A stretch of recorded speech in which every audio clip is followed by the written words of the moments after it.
In today's video, I'm going to teach you how to fix access is denied when extracting zip. If you've ever tried to open a zip file and seen an access is denied message, don't worry.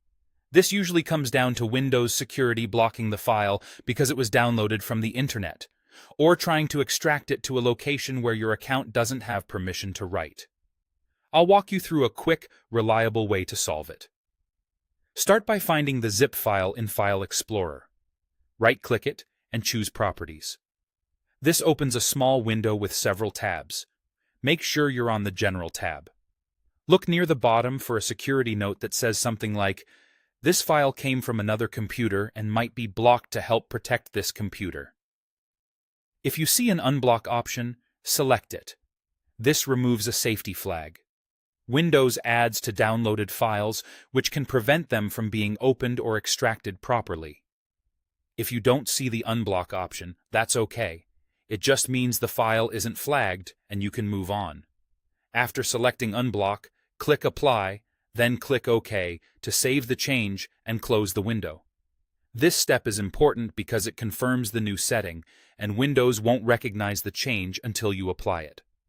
Now right-click the zip file again and choose Extract All. This launches the built-in extraction wizard. It will ask where you want to put the unzipped files. Choose a folder you definitely have permission to access. Good choices are folders inside your user profile, like Desktop, Documents, or Downloads.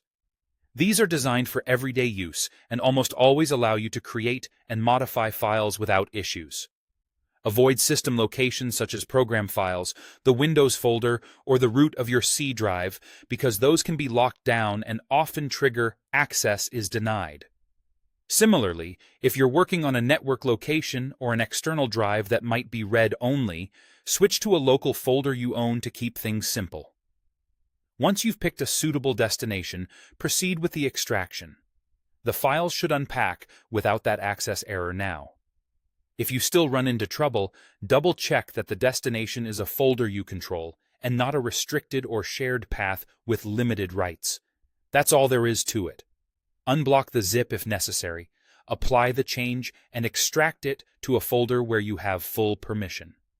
With these steps, you'll avoid the most common causes of that frustrating "access is denied" message and get your files where you need them.